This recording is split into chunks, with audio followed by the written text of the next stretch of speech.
Yeah, so thank you for inviting me today. I think what I like to do is at least give you a sense of the type of work that I'm involved in and how it might fit in with the work that you're doing here. I think there's a lot of opportunities for intersections. I think that can be quite fascinating in terms of data and opportunity. So I've been situated at the Brigham for the last about 20 years or so. I guess if you count my time as a pre-doc, I was there about 23 years now. But my training is in epidemiology and public health. So you mean you're older than 23? Yes. Double that. You're pretty much where you should be. So, actually, and just to kind of give you a sense, so I've always been interested in nutrition. So this is an actual publication that I can't say I put into a medical journal anywhere. But back when I was about 11 or 12 years old, one of the things that greatly impacted my thinking toward nutrition was that my dad at the time was 39 years old and had his first heart attack. So he was a classic case of someone who had all the risk factors that we now appreciate. Terrible diet, smoked, he was overweight, kind of typical type A personality, had lots of family history. His dad, my grandfather, had died of a heart attack when he was in his early 60s, so it's not like it was a surprise, but nevertheless, it really kind of spurred my interest in the impact of diet on health. And so since then, forward in time. So where I'm situated at the Brigham is the Division of Preventive Medicine. Actually, there's a CVS that's right at the base that a lot of people usually recognize. So it's at the corner of St. Paul Street and Com Ave, right across from the Aganis Arena as well. Is that the NPR station is in there? Yeah, so they're actually rebuilding it. So the NPR station, this is looking kind of in this direction. The NPR station is right here. There used to be a bike shop that was there. Yeah, I remember. And so that they moved up Com Ave, closer to Packard's Corner. And so the BUR is putting this big new facility right across the street from us, which is pretty cool. So we've been situated here for the last 25 years or so. We moved there just before I started being affiliated there. And we've got actually more than 20 faculty members there that have expertise in a lot of different areas.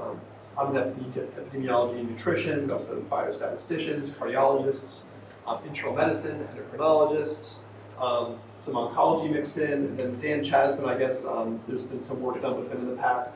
He's on the genetic side with us as well. We've got a big facility.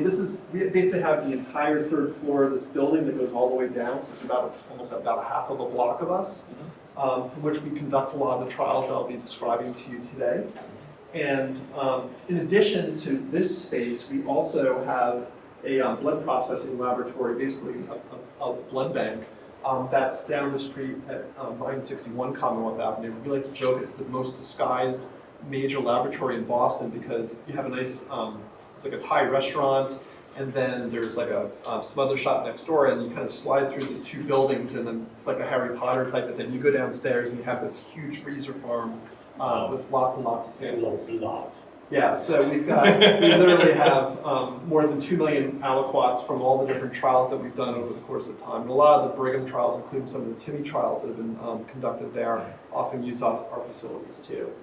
And then for the trials, we also have, I don't have it listed here, we also have another large space that we conduct the trials from. When we're doing these large mail-based trials of our supplements, you have to store the supplements someplace, package them, and send them out. So we're constantly having these big trucks coming in and out, basically delivering supply, and then they go out to the participants, and it's a constant cycling over the course of many years. So a lot of our work in our division is really based off of this very basic principle. This is a little hard to see, but it's not really that important. The thing that we know is that if you look across study after study, we know that fruit and vegetable intake, for example, has been shown to reduce cancer risk on a very basic level. Now, exactly how do we interpret that in the more bigger context, I think, is the question that's often more difficult.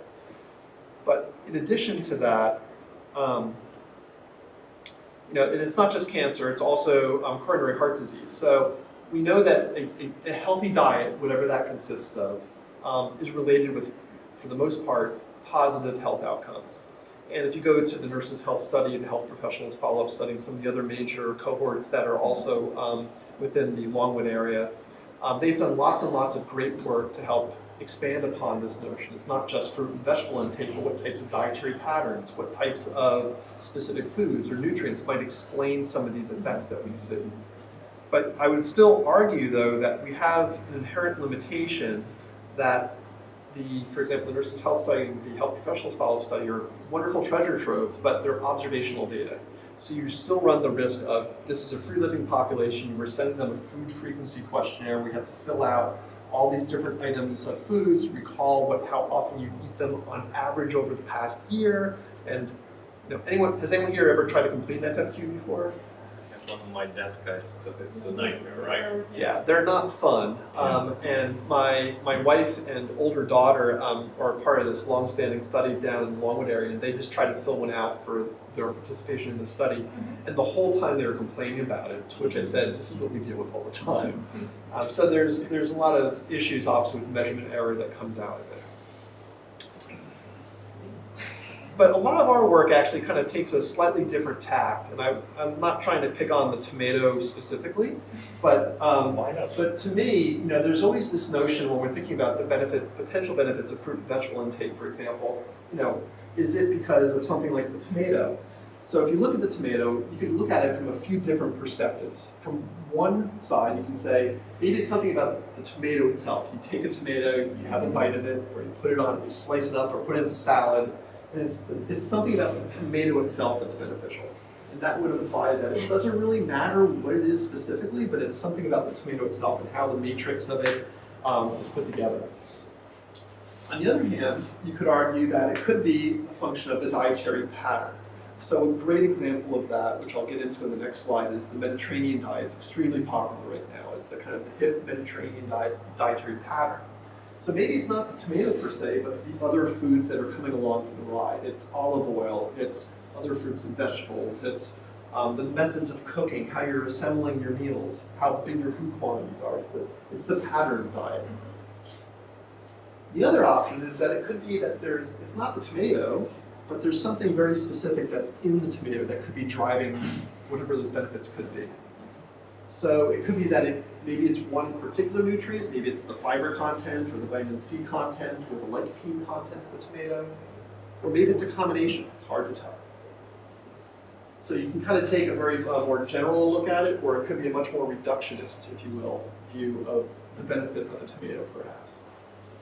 The problem is that if you were to do a study, for example, within the nurses' health study or health professionals or any of the other cohorts, it could also be a function of other factors that have nothing to do with diet. It could be that people who are eating tomatoes are younger, or they exercise more, or maybe they're leaner, or they live in an environment where they can have access to a tomato and they can eat it. So it could be SES and other sociodemographic factors.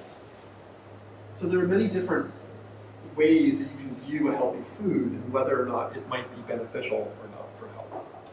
And again, if we look at the PREVALent trial, is everyone familiar with the PREVALent trial? Yeah. Okay, so Yeah, so the idea of the PREVALent trial was it was done in Spain. So you have to kind of start with that notion. So in Spain, they took basically older men and women who already had, in essence, a Mediterranean-style diet, probably to some extent. And there were basically 3 interventions that were tested. There's the control diet, which was generally kind of low fat, kind of maintain what you're doing, they'll get kind of information about how to eat well. But then the 2 key components here was that there was the Mediterranean diet, either as expressed by basically olive oil, extra virgin olive oil. That's what we call EVO here. And the idea is that they basically would ship you a gallon of olive oil or so every month. And your job in the trial, if you're randomized into that group, would be to make sure that you use that entire gallon of olive oil in your cooking, on your salads, maybe not drinking it as a beverage, hopefully, but your job is to make sure that you're consuming it every day. And then there's also a nut group too, where basically they would get these sachets of nuts that you'd have to consume every day. And it wasn't a huge amount of nuts. It was a fairly modest serving because nuts are fairly nutrient dense. And what they found though, which was fascinating, is that whether you're in the extra virgin olive oil group or if you're in the nuts group with the Mediterranean diet pattern that was pushed, you had this dramatic reduction in the primary endpoint of major cardiovascular events over the course of about 5 years of treatment follow-up. And so since this trial has come out about 5 years ago, there's now been this big push across a lot of the research sectors in the Boston area, and we actually have a grant that's pending at the NIH right now to propose an American version of the Mediterranean diet trial.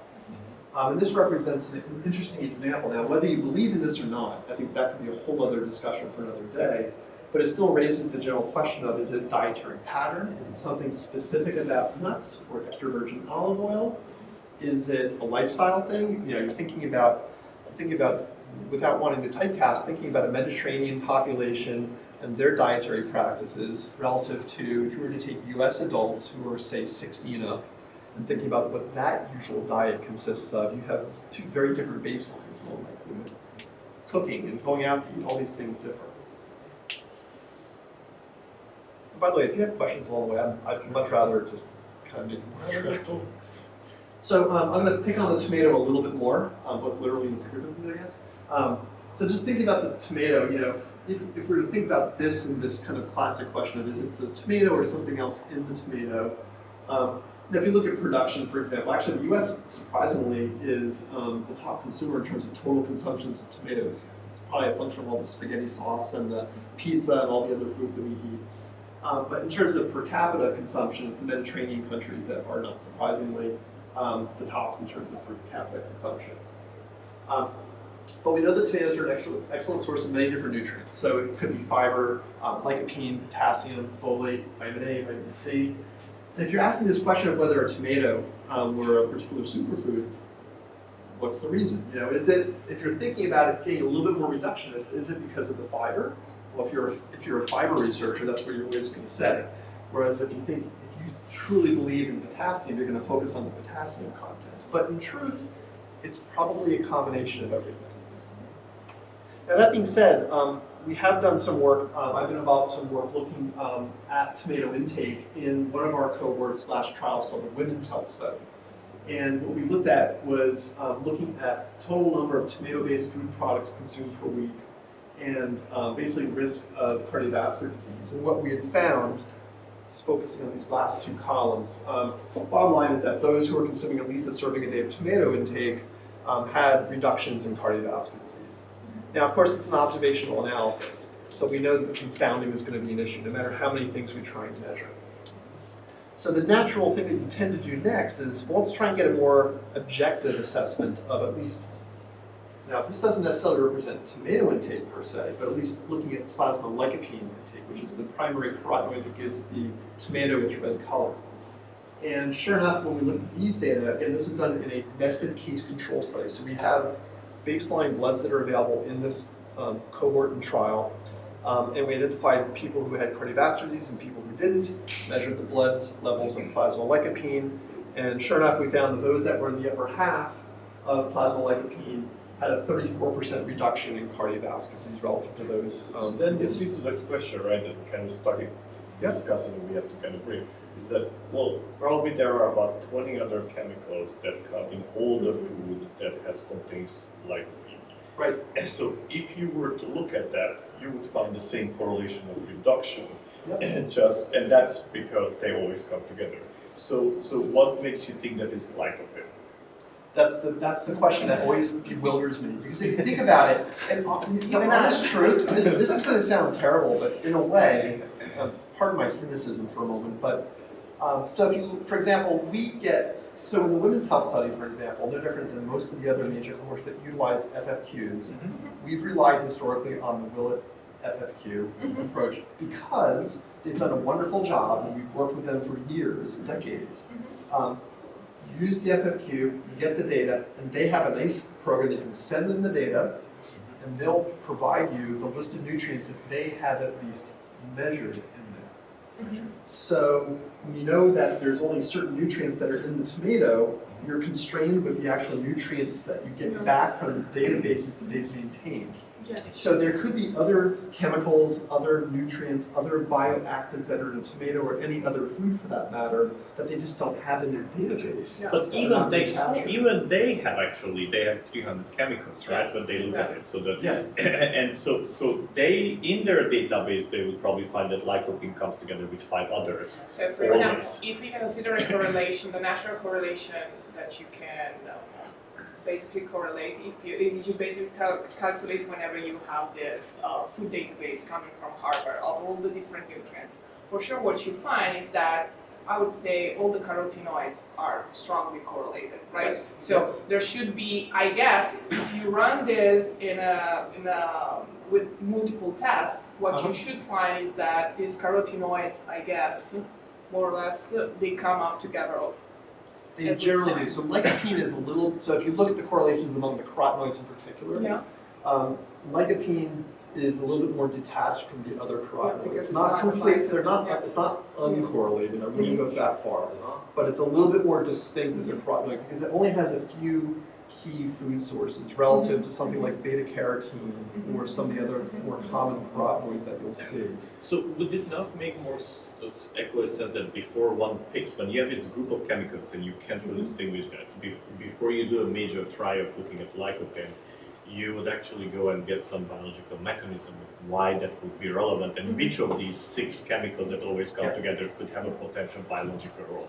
Absolutely, and ideally, so with a lot of the dietary supplement research that's been done, there's not usually nearly enough of the kind of in vitro studies that are done to see really what's truly bioactive, what's not, I see. what's really what's going to create more of trying to really tease out the mechanism. And Okay. in many levels, I would actually argue that in our field, and I'm going to be a bit critical of all the work that's kind of in our area, we go from kind of the starting point from observational data and go almost immediately to the large-scale trial without really understanding what's happening in between. Just kind of, and part of it is that we can, with dietary supplements, you don't have the same rules like the FDA would over new prescription medications and therapeutics that could be developed, where you have to go through this rigorous testing. With dietary supplements, it's essentially a very Wild West type of industry. So long as you can demonstrate that it's safe, and it doesn't have to go through any type of testing to demonstrate efficacy, a company can look at a study like this and say, oh, it looks like lycopene is good for you. So let's create a supplement, even though we don't have to demonstrate truly how good it is, and there's no promise of efficacy yet on the label either. Okay. So that's where there's a problem actually, I would say, with the nutrition science and field where on one hand we have great resources to generate these types of questions through observational data, but we don't connect it, we don't bring that story all the way through in a very linear fashion. And just as an example of this, there's a trial that we're actually actively analyzing right now that was a supplement maker that approached us saying, hey, can you come up with an interesting hypothesis revolving around your tomato and lycopene findings to test whether if you can encapsulate a specific lycopene product, whether it has any benefits on at least some of the mechanisms. Now, this I would still argue is too big of a trial. Ideally, you really want to see what are the bioactive components in the tomato, or if it's lycopene or something else. But this was a trial that we completed a few years back that we're finally analyzing, where it was a double-blind, placebo-controlled trial. We randomized 213 patients, all in the Boston area. They were taking the pills for up to a year. And the idea is, among people with an existing history of cardiovascular disease from a higher-risk population, do you start to see any of these mechanisms come into play? Are you seeing changes in carotid intermediate thickness, which is the carotid arteries are right here? It's a good measure of kind of vascular health, as well as looking at other improvements in biomarkers of oxidative stress and endothelial dysfunction. But I would actually argue this is actually still too much of a leap of faith too. Ideally, the trial should start smaller, shorter, be more mechanistic, or even start more in vitro. That's not part of our research group, if you will, but it's something that should be much more translational than it more like is. screening of the many elements of the food matrix, right? Of what could be, right? And exactly. But when you get the observational FFQ data, the nutrient data files back, it's a finite number of variables, and there's always the risk of you're looking at too many variables simultaneously, and that's something that our group lacks the type of expertise on. So I want to turn a little bit more toward dietary supplements. So these are somewhat older data, but yet the data today are still pretty much the same. So if you look at the prevalence of dietary supplement use in the U.S., overall it's about 50% of the U.S. adults take any supplement, and in particular about a third of all U.S. adults take a multivitamin. Does anyone here take a multivitamin? I'm not saying that's a good or a bad thing, just for curiosity. So And there's a trend with age. So the older you get, the more likely you are to start taking more supplements or start even taking a supplement. And that also goes for multivitamins. So as you get older, the prevalence of multivitamin use also increases. Women are more likely to take a supplement than men. You can think through that for many different potential explanations, but that's just what it is. And if you look at the oldest women and men, you see that it's more than 2/3 take at least one supplement. And actually, the ranges now are about 40 to 45% of older adults take a multivitamin. But yet, if you actually look at how, despite the fact that so many people are taking them, if you actually look at the clinical trial evidence for these supplements, it's actually mixed. And actually, one would argue it's actually either null findings or even negative findings. But what's nice about supplements, and one thing I really want to make as kind of a common theme here, is that supplements are actually very conducive to clinical trials. Whereas dietary patterns, so if you do a Mediterranean diet trial, we again have this grant that's now pending at NIH for this, it's extremely difficult to develop the intervention. How are you going to ensure that you have an effective dietary intervention? You have one group that has one specific diet and the other group that does not. Unless you're doing a feeding study, which you can certainly do, but it's hard to do that in the scale of thousands of patients. That can be maybe dozens of patients if you're lucky.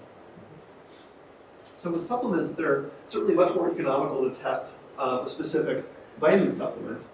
You can do placebo control potentially, or even dose response, which is something you can't easily do with the diet. And you can also start to look at a dose response that starts to exceed what you can just get from diet alone. Now, that being said, the supplement will answer a very specific question, but not necessarily a broader question you might be interested in the context of, let's say, a food matrix, if you will.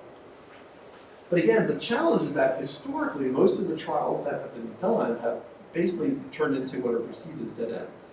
So if you look at beta-carotene, vitamin E, vitamin C, selenium, B vitamins, and actually a few others beyond that, the usual headline that you'll see from this are things like vitamins don't prevent heart disease or cancer, experts find. Or no good data against taking vitamin supplements. In fact, if you go to the current guidelines from the U.S. Preventive Services Task Force, they generally say there's usually either no evidence to take particular supplements or insufficient evidence. And that's a real challenge with the supplement field, is that you're going from these observational data to these very large-scale trials without really understanding what the mechanism of effect may be, what's the right amount or dose or formulation you should be testing, if in fact we think something is going on.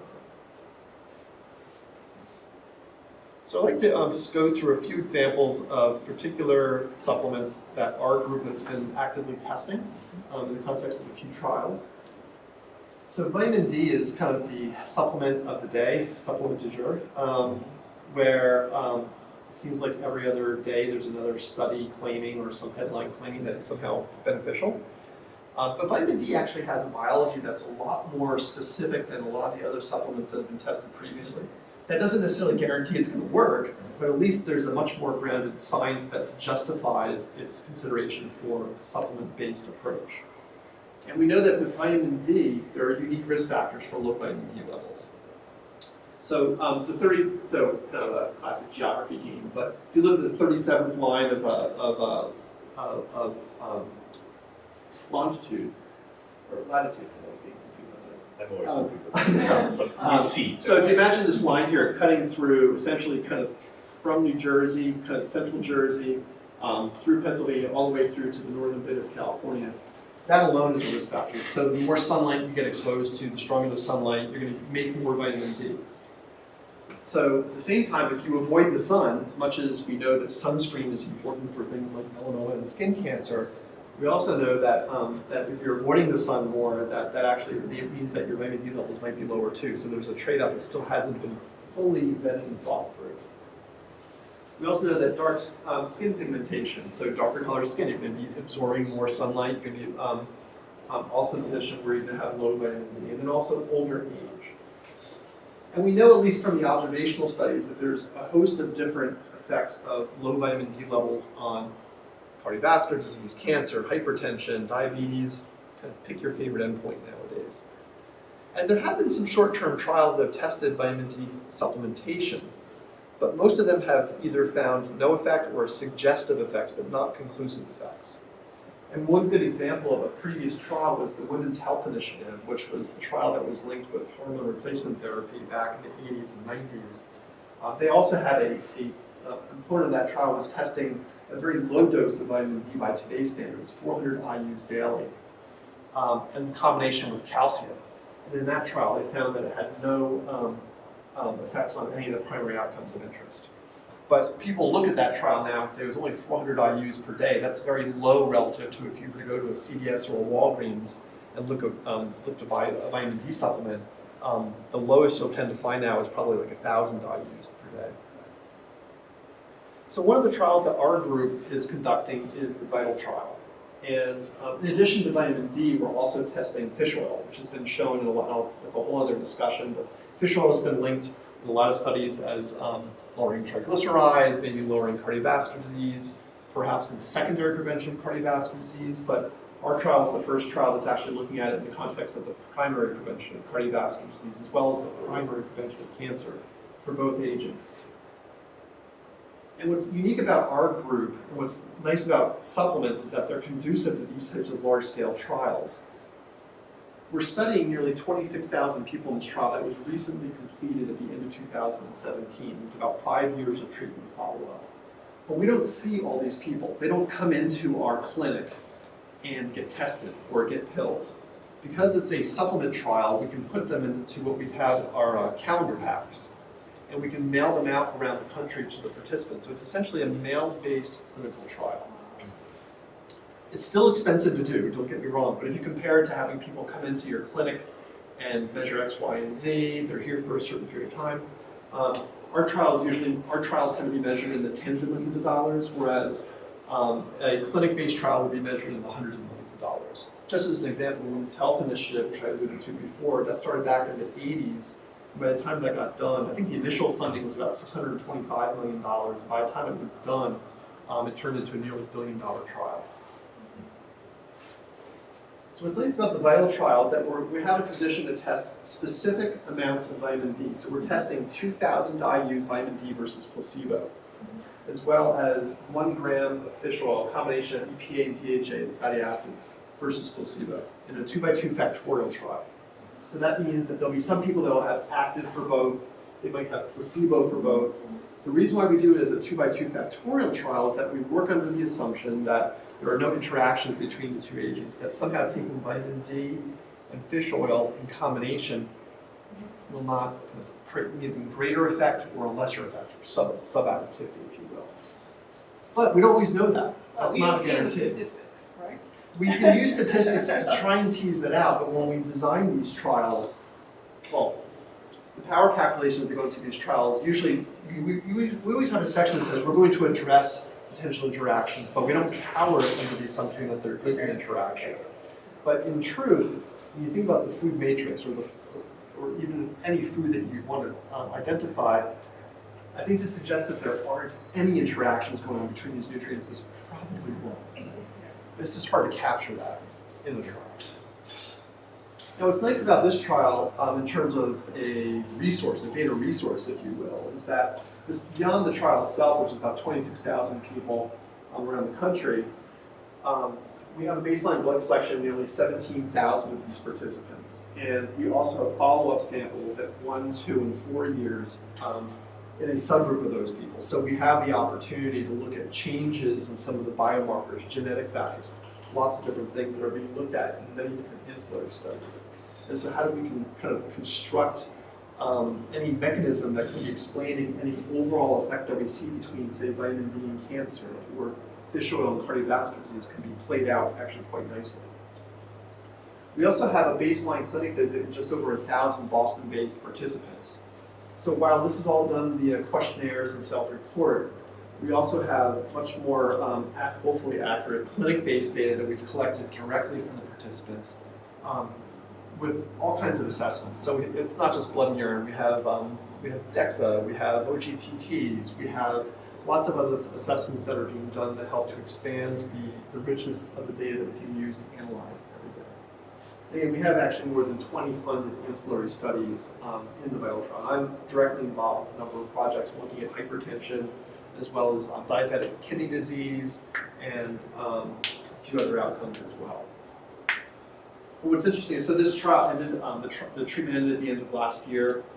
This fall, we expect the main results from this trial to be published. We're not sure where yet, but it'll be one of the major journals. And we suspect that just like the other supplements that have historically kind of hit dead ends, now I don't know what the results are for this, but all the vitamin D use might completely stop suddenly based on this result, or it might even increase, or it might stay the same depending on what we report. So it'll be interesting. Now, what's interesting is that if you think about the VITAL trial, I mean, it's got a lot of strengths to it, but it's still quite reductionist, right? It's testing vitamin D, 2,000 IUs. Maybe the effect is actually at 3,000 IUs, or maybe you need a different mix of some of the fatty acids in your omega-3 supplement in order to ensure benefit. We don't know. But what's interesting is that multivitamins are another angle that I've personally been very interested in over the course of time, mainly because it gets a little bit more away from the reductionist perspective of a supplement, more about the idea that maybe it's just taking a number of different vitamins and minerals in combination from which there might be benefits. And again, but if you look at the evidence, looking at multivitamins, for example, on major outcomes, virtually no mechanistic studies. Virtually none. Trials, not even trials even. There's decent observational studies that are out there, but as you can imagine, it's hard to measure multivitamin use. If you're to send questionnaires out to people or even directly assess multivitamin use or intake, you got to figure out the brand, you got to figure out how often they're taking it. Formulations are constantly changing. It's hard to know exactly how to capture that. How do they mix it anyway? What's the criteria to how much you, because there are some guidelines of how many milligrams you get for each of them and they just throw it together? It's literally like, imagine being told to have, there's really no guidelines, first of all. You know, and if you look across most of, I have a slide that I can bring up maybe at the end, but if you look across, like if you compare across some of the major multivitamins, there's tends to be some similarities, but it's like random. You know, it's usually based on concurrent nutritional science. What that amounts to is that, for example, vitamin D content of multivitamins has gone up over the last several years because it's trendy. So it's. And what about this? Sorry. Actually, there's a question back. Go. So I think it's similar to Laszlo's question. So some of the vitamins are soluble in the water. So no matter how much we consume, we only take some of them to our metabolism, but the others, like oil solubles, are kind of like we take it. That's so true. So how do they like this? Because like nowadays, even the energy drinks, they complement with caffeine with, I don't know, 10,000 units of vitamin C. Maybe we don't get all the 10,000 units, but they change our metabolism, how we process, I don't know, the energy or heart rates or. Ideally, when you're taking any of these types of supplements, you should be having with a meal, right? Yeah. Because you have some things that are water soluble, some things that are fat soluble, and if you're just going to have some water and take a pill, then all the fat soluble vitamins are just going to pretty much go straight through. So your absorption is going to be quite poor, and that's something that's never well accounted for in these studies too. We should, but we don't ask questions like, how do you usually take your pill? We actually are talking about doing this for our upcoming 36 months questionnaire for one of our trials. But like, how do you take your pills? Like, what do you do taking it with? Is it with your coffee in the morning, or is it with breakfast? Is it after a meal? Is it before a meal? All these are important factors that could determine just how much is actually absorbed and how effective it might be. And we don't. That's never captured very well in the types of trials that. So could it be the app, right? Because if you were to kind of push the pill button on the app every time you take it, Yeah. and then having taken pictures of the food and knowing the time of when that happened, you could actually infer really what you're doing there. You can get a much more specific context of when the pill was taken relative to other food, sleep, right. even things like wakefulness and time of Yes, day, all these other factors. So within that study, you could even explore actually whether it was with the eating pattern or not, right? So whether the effectiveness is for the subgroups is different. Yeah, exactly. Basically, they have to build this kind of association study of the pill. So a dietary pattern for the pill, basically. That's the combination. So which are the association whenever you take the pill? Which are the foods that you're associated it with? Because the idea of the picture thing is that with the picture you know exactly the time when you Exactly. eat, right? Yeah. So if you have to push a pill, or we ask you to take a picture of your pill in your hand when you take it, right? And then I timestamp it. Right. And then relative to everything else, I know what you did. Yeah. I mean, that would be a much better way for us to approach it. Right now, all we do is we have calendar packs. We don't know when they take it. Yeah. They only report what they're taking. We lose all of that context Yeah. in the way that we do these trials. Now, in theory, you could argue, so to counter that, it might not matter as much in the trial Yeah. because through randomization, if we have a certain proportion of people that are doing it the wrong way, it should be equally distributed whether you're taking active or placebo. No, but But you can it still analyze provides- the data and Yes. kind of say, well, I'm seeing different effects in the different. Yeah, so for those types of secondary analyses, it can actually become quite important to explain why we see an effect or why we might not see an effect, and why not might be more specific. I mean, this trial is still ongoing, or you already collected it? So the vital trial is over, Okay. but the one I'm about to show you shortly, the Cosmos trial, is still ongoing. So there still is. And these are typically how long are these trials? So the vital trial is about 5 years in duration. The trial I'm about to show you actually lasted for about 11 years. So this is the physician's So you study. could go back at any time actually and ask these people if they're still taking those supplements to give me a week of data or 2 weeks of data. Yeah. Okay. Absolutely, absolutely. Yeah, so to address the question of multivitamin use, again, we jumped way too far ahead in the future. Instead of doing some of the basic mechanistic studies that would have been probably more intuitive, we jumped to a large simple trial called the Physician's Health Study 2 trial, which I've been involved with since its inception. So it actually tested other agents. It wasn't just a multivitamin, vitamin E, vitamin C, beta carotene. The multivitamin that was tested was Centrum Silver, which was provided by Pfizer. We wanted to at least select something that was commonly used as opposed to a very kind of specific formulation that you couldn't necessarily make as applicable and had to be as kind of have the same type of public health relevance, if you will. But this trial actually kept on going. So we originally planned for this to go for about 5 years, but because we kept on getting a very modest effect, our data safety and monitoring board said, got to keep on extending it longer and longer. So it was a struggle to keep the funding up for it through NCI, but we were. And the primary endpoints for this trial were major cardiovascular events and total cancer. Secondary events included eye disease as well as cognitive decline. We also employed a placebo run with these trials, so just to make sure that people are able to take the pills, we start with placebo, and if they can demonstrate that they can take placebo pills, then they get randomized into the trial itself. And just to give you a sense, so whereas if you're testing a lycopene supplement or a vitamin D supplement, this is a very different context. I am not gonna sit here and say that this is the food matrix by any stretch. However, it does present a very specific example of how you could create the matrix with a lot, again, you're building in essentially constants into that equation or framework. But we know that the hypothesis that we've had all along is that maybe it's not one nutrient, but it's combinations of nutrients that you're getting that could perhaps drive some beneficial effects, or not. Now, like any trial, by the way, just to show you some compliance numbers, it's not as if every person in this trial took the pills all the way through, especially imagine taking these pills for more than a decade. But by the end of the treatment follow, about 67% were still taking the pills, meeting our definition of compliance. So what was interesting about this trial was that for our primary outcome of total cancer, it was a very modest effect, but we actually found a significant 8% reduction in total cancer for men that were taking a multivitamin versus placebo. And if you took out prostate cancer, so in this trial, this went from the late 1990s through 2011. That coincided with the PSA era and the screening that was taken, the hyper screening, if you will, that's now totally flipped around. So if you took out prostate cancer and actually focused on much more on the epithelial cancer side, we actually saw a stronger effect on it, about 12% reduction. And if you actually looked at older men, we found that the interaction was not quite significant, but there was a stronger effect in older men. There was an 18% reduction in total cancer.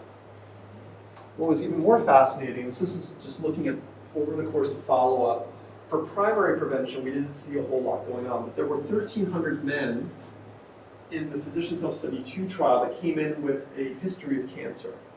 What we found there was that there was a 27% reduction in recurrent cancer in those men, among those who were taking a multivitamin. History of cancer mean that they had cancer or the family had cancer? They had cancer. They had been diagnosed with cancer in the past. I see. So for based on this one, you would advise that if you had cancer, take multivitamins because it could be a major effect for you. If you didn't, If you did, so if you had no history of cancer coming into the trial, started taking a multivitamin, it didn't seem like there was a very strong effect. Now, this is one trial. It's not going to build up of mechanism. We don't even know. So when we published these results, the biggest challenge was, oh, well, can you explain what is it about the multivitamin that might be driving this effect on lower cancer risk?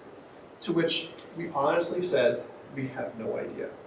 Now, on one hand, you can say maybe it doesn't matter. What matters more is that it works or not. On the other hand, scientifically, you want to try and figure out, well, what's the combination that's really mattering here? And so that's one thing that we have not yet, we're really kind of, our hands are tied as far as our ability to build, to look at something like that. And then just, we also looked at, if you looked at the multivitamin in the context of major cardiovascular events, we generally found no effect. So we saw an effect for cancer, but not for cardiovascular disease. A suggestion for MI death reduction, but again, it's multiple comparisons. We put very little stock in that. But there was, again, this suggestive evidence that maybe in older men, the effects might be stronger. So we had this trial, we had this finding, and then the question is always, right, what the heck do we do next? What do we do with this finding? And we know that older US adults continue to take multivitamins. This trial certainly kind of helped to fuel that a little bit more. I didn't show you some additional findings that, not just for a lower cancer risk, but the risk of cataract was also significantly lower in men taking a multivitamin versus placebo as well. But we need to reproduce these findings, is what our take has been. So then when you think about retesting it, who do you pick? Well, we need to include women because the Physicians Health Study 2 trial only included men, unfortunately. It'd be nice to look at older men or older women because it seemed like that was where the stronger effect was. There's also something going on with the history of cancer, so we want to incorporate that. And then what about the general population? And then there's this notion of what about how are changes in nutritional status coming into play? At the same time, there's been a lot of interest developing, revolving around cocoa, and specifically chocolate. Now, our trial is not about chocolate, so I need to put that caveat out there right away. However, I think it would be kind of remiss to say that nowadays chocolate's almost being marketed as a health food, if you will.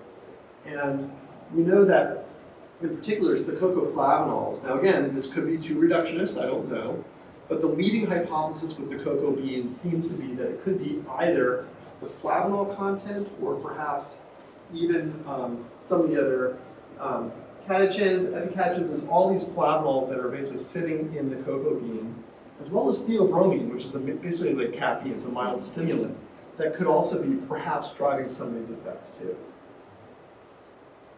There's been a number of different cardiovascular mechanisms that have been postulated, a lot of short-term trials that have looked at different cocoa products, cocoa flavanols suggesting benefits on blood pressure, glucose levels, a whole bunch of other intermediate outcomes. And that basically led to this trial, which is now ongoing in our research group called the Cosmos trial. We just completed recruitment at the end of March. And over the course of 2 years, we were able to recruit and randomize 21,500 people around the country. And this includes predominantly women, so about 12,500 women aged 65 and up, and then nearly 9,000 men aged 60 and up. And it's another 2x2 factorial trial. You're seeing a pattern here. We're testing cocoa flavanols versus placebo, and then also, again, a multivitamin versus placebo. So our mean treatment period right now is about 1.5 years. We'll ultimately wind up at about 4 years of treatment and follow-up that will end by the end of 2020. And primary outcomes include major cardiovascular events and total cancer again. We have about 1/3 of this cohort, we have baseline bloods. And then of those 7,000, we have baseline bloods and urine for which we're hoping to measure many different things.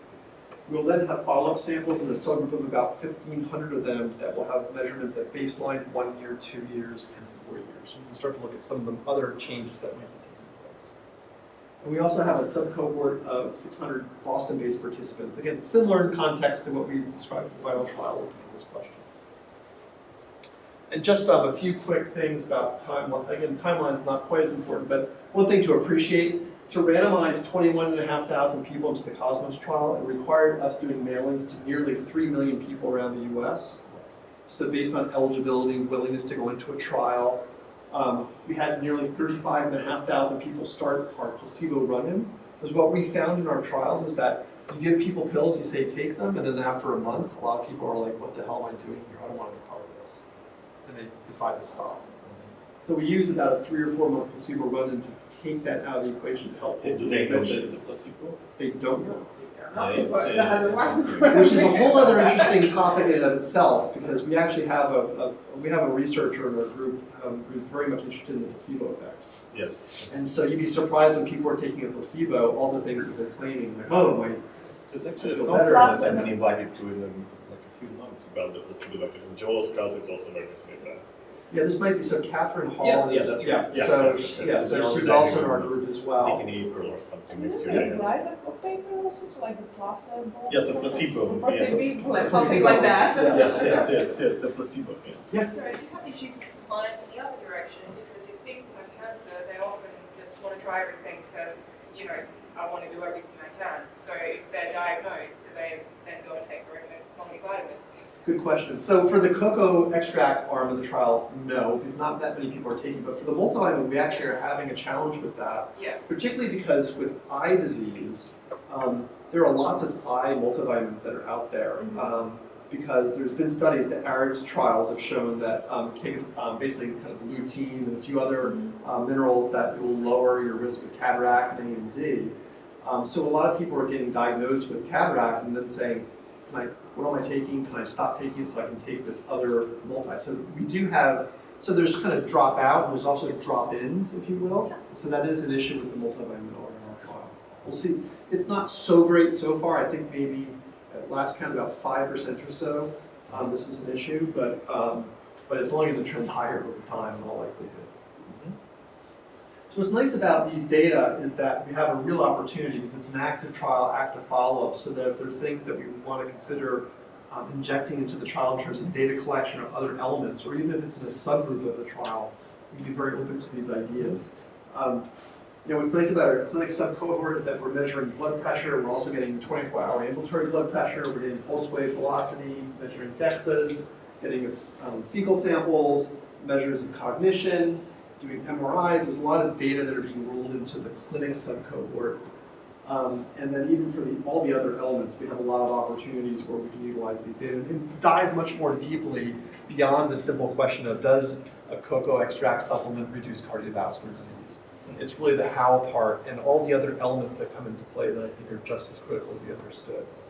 So it's interesting because the cost of running some of these things is so high, and that the fact that NIH doesn't require you to do kind of like a more molecular analysis ahead of time, right? So that's amazing. That You'd think they'd require it. Yes. And actually, one of the common criticisms, so like for example, NCI has funded a lot of these trials over the years, and they're at the point where it's like they're either not going to fund any more of these trials, or they need to have that type of evidence. They need much more certainty that whatever is going to be the intervention has truly been vetted out on all levels to the extent that they can. or at least you have more indication than like the food. So when you say food matrix, what is that you have in mind? We have a certain thing in mind, and I have two things in mind. yeah. So I'm curious, what is that? Yeah, it's so when I think of food matrix, I look at a food. So let's go back to the tomato, for example.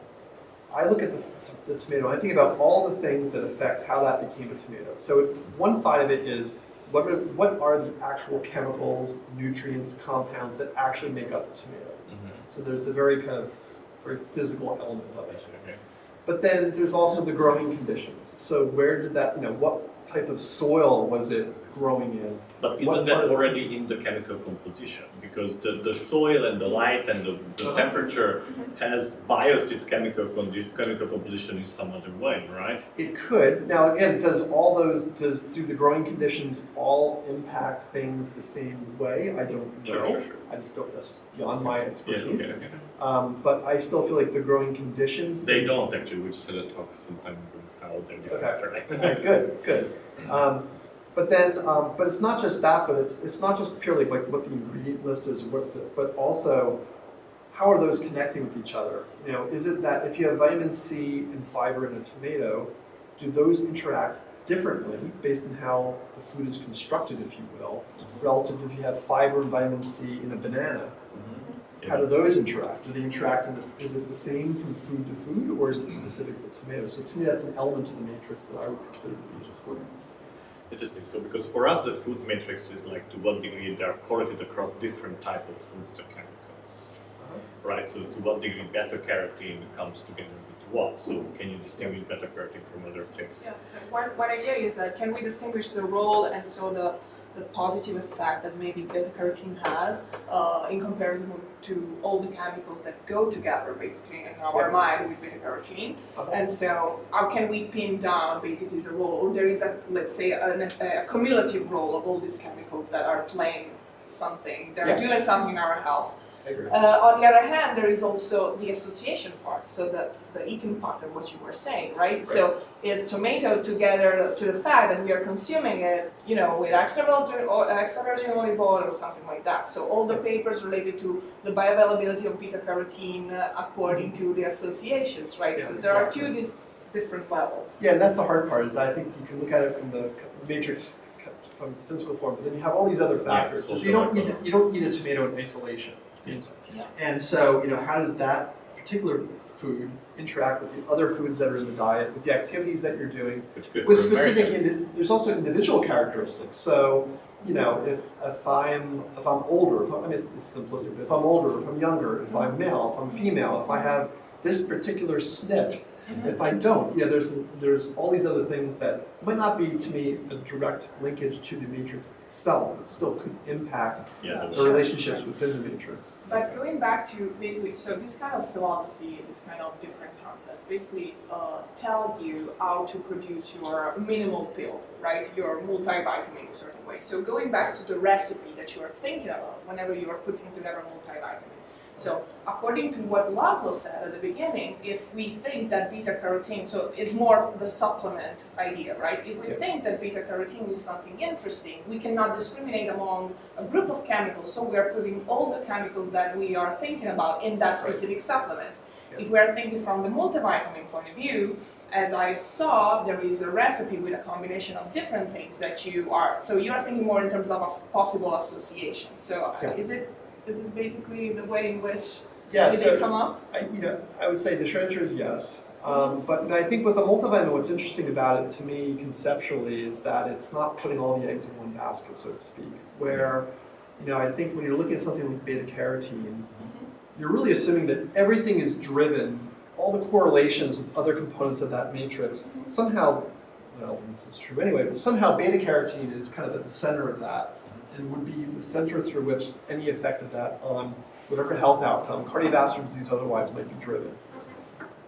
With the multivitamin, we're starting to get into, obviously foods are an even broader example of that, but with a multivitamin, the idea is that maybe it's not one specific nutrient, but it's combinations. And it gives it potentially a broader applicability in terms of its effects. It's almost like, it's akin to like if you're going to be betting on if you're trying to invest money, you can either invest in a particular stock, and that stock might be from the financial industry, and then there could be other things that happen in the economy for which that stock will go up, maybe not directly, but because it's linked with its business. On the other hand, you can do a mutual fund, and that mutual fund might be a host of different things that might have some linkage in some way. It could be on the basis of the size of the company. It could be on the basis of the industry that it represents. It could be, and so in a way, kind of an awkward parallel, but in a way, a multivitamin is almost like a mutual fund, if you will, of components of that food or of a matrix that you might be interested in. So, but you're telling me, so that we come back to the question that I had before, and it's related to this question on quantities, basically. So how do they come up with a recipe for a multivitamin? So with a multivitamin, what will typically happen is that whereas individual supplements that you'll see in trials always tend to focus more on excess. We're not just going to give you beta-carotene. We can pick on vitamin D. So this is from the original Physicians' Health study, but even so, we're not going to give you 1,000 IUs or 2,000 IUs a day. We're going to give you a lower, more of a kind of a base amount that we know is safe, It's not going to start pushing toward the upper limits that are recommended by the different federal authorities. That these are kind of within the range. If you can imagine the range of intake for a nutrient, they're going to usually select for a multivitamin an amount for individual components that are safely within that range. They're not going to push the barrier, so to speak. Whereas for something like a trial where you're testing, like the VITAL trial, for example, the VITAL trial was testing 2,000 IUs of vitamin D, which at the time was pushed right up to the very limit of what the Institute of Medicine was permitting for supplementation. So individual supplements tend to gravitate more toward, we're going to push it all the way up to the limit, whereas a multivitamin historically tends to select amounts for each of the vitamins and minerals that are very much in the safe range. Just trying to ensure that it's preventing deficiency of a vitamin or mineral as opposed to, we think that it's the phosphorus in that. We're going to give you way more phosphorus than you can probably absorb, but we're going to try and maximize it. Interesting. And you could not do a multivitamin trial where everything is pushing to the end, right? Or There you has been a trial or two that have taken that type of tact, and that has not proven to be beneficial. So there was a trial called the TACT trial, actually, that came out back in 2013. It was a unique population. They tested a very high dose multivitamin, and they found that it didn't work. So just two final brief slides. Actually, I think, yeah, two. The one thing that I found just over the years dealing with, as PI of a lot of these trials and just trying to report on them is that you're kind of you're screwed actually when you're trying to report the findings of these, because if you have favorable results, someone will say, hey, this highlights the strengths of the trials and the observational studies and the design. You really thoughtfully tested what that specific dose or amount of that individual supplement or the multivitamin should be. And you clearly removed all the confounding that's inherent with observational studies and that clinical trial design. And the endpoints that you selected were clearly the right ones too. You always kind of told me that it's a great job. But from that same, so this has happened even within the same trial. So when we did the Physicians Health Study 2 trial, we reported on our beneficial cancer findings. Everyone was praising the highlights and the strengths of the Physicians Health Study 2 trial. We then published the cardiovascular findings that showed no effect. And essentially those same people were then coming back with the exact opposite response. So clearly these trials are a load of you-know-what, because these are weak. You know, the epi studies, the observational evidence is weak. You have all this inherent confounding that you're not accounting for. You're forced to test a very specific dose or amount. That's not the right amount. It needs to be more, it needs to be less, it needs to be this isomer, it has to be that isomer, whatever it may be. So no matter what happens, you're kind of stuck between a rock and a hard place. And that will inevitably happen later this year when the VITAL trial results are published for vitamin D. If it's a null finding, people are going to be slamming a lot of different things. If it's a positive finding, it's going to be a different perspective. If it's a negative finding, you just don't want these studies to finish, right? I suppose. But That's what you're going 20 years from the other one. I know. Well, you know, it's tough, and that's the hard part with these. That they require these larger scale undertakings do take time. Yeah. So anyway, what I want to finish with is simply that in the broader picture, dietary supplements have a very unique angle to present when we're thinking about foods and how it relates with health. We have the opportunity for placebo control, which goes well beyond what we can get from the Nurses' Health Study, Health Professionals' Health Study, and the observational analyses. We know that what we really need to see is these short-term trials need to actually increase in frequency to try and build the evidence much more strongly leading up to the bigger trials.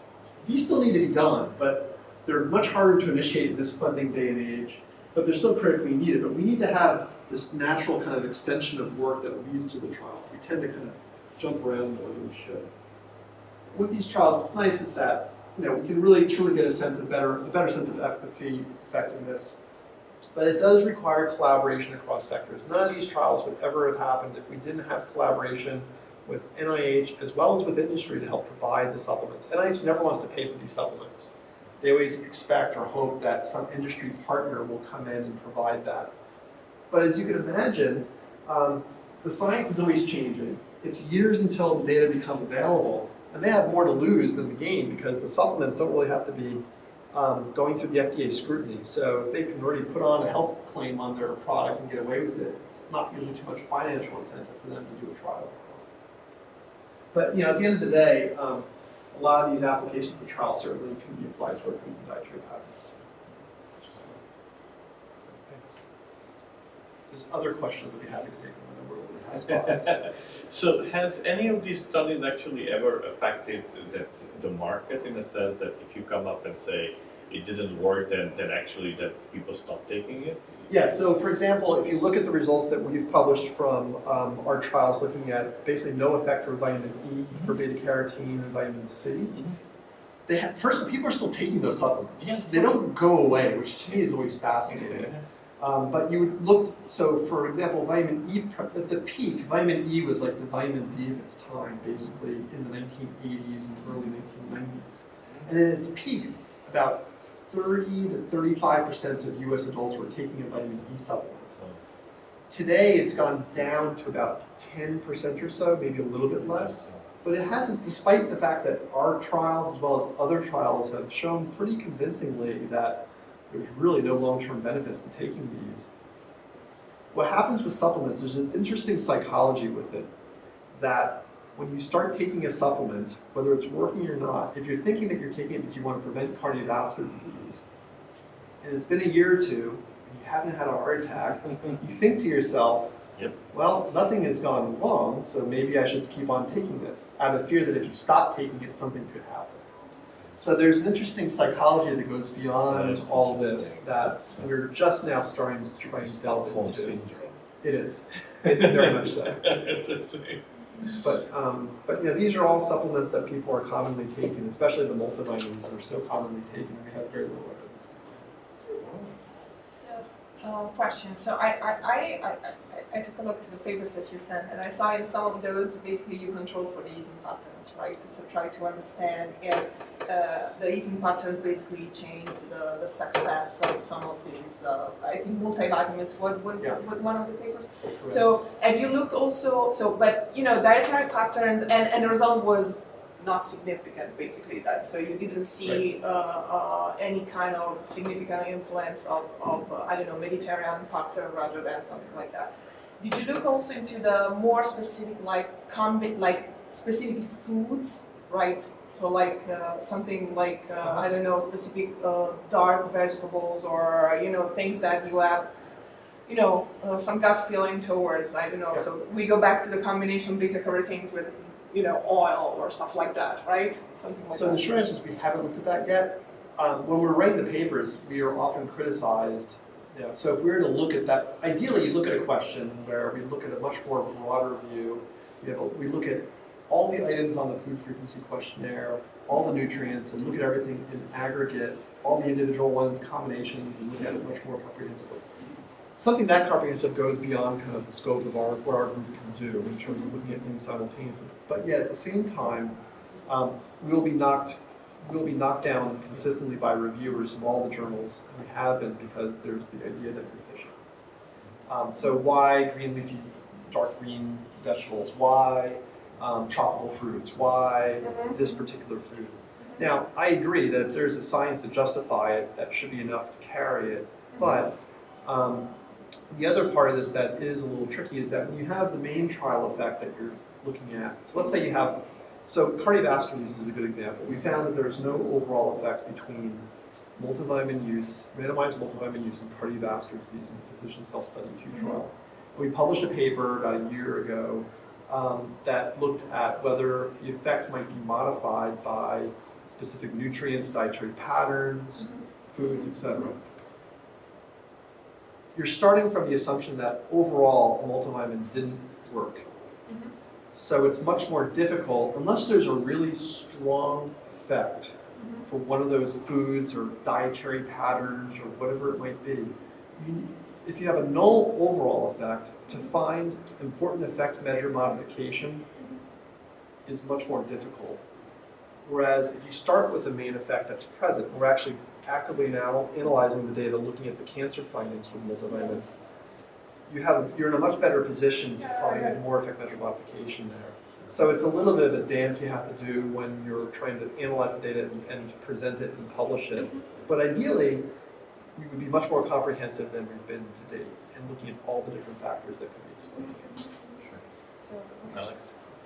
So I kind of have a two-part question. The first is, how confident are you that the dose that the people are actually getting that's printed on the multivitamin is really what they're taking, right? Yeah, so to answer that question, that's a good one. With all these trials that we do a lot of stability testing and kind of quality control testing. We do that in conjunction with the companies to ensure that the product has what it says it has. And typically in most supplements that you'll buy out from the store, there's usually an expiration date on it. And so, for example, if we just picked on vitamin D, for example, you might buy a product that's 1,000 IUs of vitamin D per capsule. If you were to buy it today and take it today, I can guarantee it probably has at least 1,100, 1,200, 1,300 IUs in it. Because what we know is that over the course of time, there's a slow degradation of the content of that pill. It's true with any other medication for that matter. And so the idea is that by the time it expires, it should still have whatever the listed amount is of that pill. That being said, we know from our trials and the work that we do with the companies for the testing of it that the average for each of the batches is going to vary a little bit. So they might produce one batch where there's 1,100 IUs at the start, or it might be 1,200 IUs with a different batch. So there's always a bit of a disconnect between what the labeling is, or what we're saying we're testing, versus what actually might be in it at the time someone's taking it. But that's not something we've ever tried to tease out before. Would it be very difficult for you to make your own pills? So we could. So for example, at the Brigham and most other hospitals, you can go through the pharmacy department and they will help formulate, they can come up with your formulation and help to ensure that everything is standardized much more closely. With our hospital, for example, for smaller trials, that's very feasible. But for the types of trials that we've historically done, where it's tens of thousands of people, or even thousands, or even hundreds of people, they usually have only up to a certain amount that they can actually produce. Otherwise, they start charging you quite a bit to do it, and it just becomes a lot of work. But for the smaller trials, you can definitely have a much tighter control over the amount that's actually in the pill, working with the pharmacy or whatever. Because I almost see the potential here for doing like a randomized matrix effect, right? So if you're able to produce your own pills, you could randomize for every subject, for example, the proportions of the different supplements that are inside of the pill. And you could almost test like all combinations of everything within your group of people. And it would Has be... anybody tried that? My short answer is I don't think so. I'm not aware of it. But Because then it's basically like a randomized network. It's a good idea. And in fact, I think with supplement trials historically, it's overly simplistic, right? And in truth, I think there are a lot. What's nice about clinical trial methodology nowadays is that we're starting to think a little bit more outside the box about how that can be done.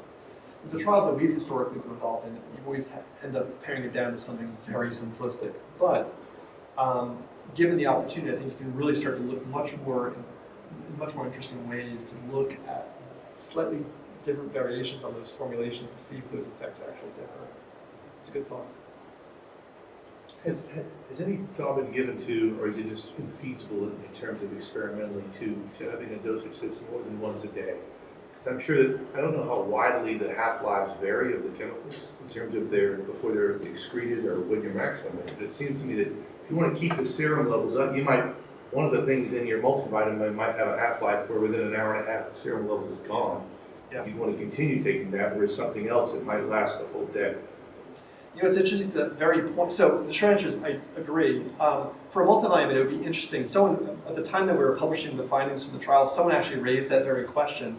Is there a way you can basically take the multivitamin, break it in half, as opposed to coming up with a different formulation? Break it in half. Are you better off taking half in the morning, half in the evening to try and do exactly as you say, kind of maintain the levels of the different nutrients over the course of the full day, as opposed to a boom in the morning or at one point? Those studies haven't been done either. That being said, for example, we're initiating a new trial, a small trial looking at a magnesium supplement in which we are planning to at least have the participants take that daily dose and split it into a morning and evening amount, just to kind of do exactly as you say, try to maintain levels throughout the day, and for a few other reasons that are related to potential side effects of magnesium supplementation as For well. cancer drugs, they have similar things, like they look at the circadian rhythms, when is the best time to get the drugs, to get the maximum effect. Yeah. Maybe similar things. I think I read Linus Pauling took like 30,000. Circadian rhythm. Vitamin C. That's He was right. just like constantly taking vitamin C all day, right? Yeah, basically his version of, I mean, he was basically, it was almost like his candy, if you will. So throughout the course of the day, he was known to basically have a few pills, have it with each of his meals, have it with, whatever he was doing throughout the course of the day. And he swore by it. Of course, he lived into his 90s. And it was interesting, as we were publishing our trials, interesting side story is that the Linus Pauling Institute out in Oregon still, we don't have a great working relationship with them, given the fact that we keep on publishing these trials, that basically demonstrate that vitamin C, among other supplements, don't seem to work. But their counter all the time has been a very fair one from our perspective, which is that you're testing a very specific formulation under very uncontrolled circumstances. We don't know about when people are taking it, how much, whether there's individual variation in how much they can absorb or not absorb, what foods they're eating with it. There's all these factors that you were unable to control for, that you didn't collect those types of data on in the first place. That you debate, and that was their argument to say that you might have a null finding, but it's because of all the noise that you created in your study design. So on one hand, it's great that we can do these very large, simple trials, but on the other hand, it does come with a price, if you will, in terms of the type of specificity that you can get out of the data. All right. No more questions. Thank you so much. This was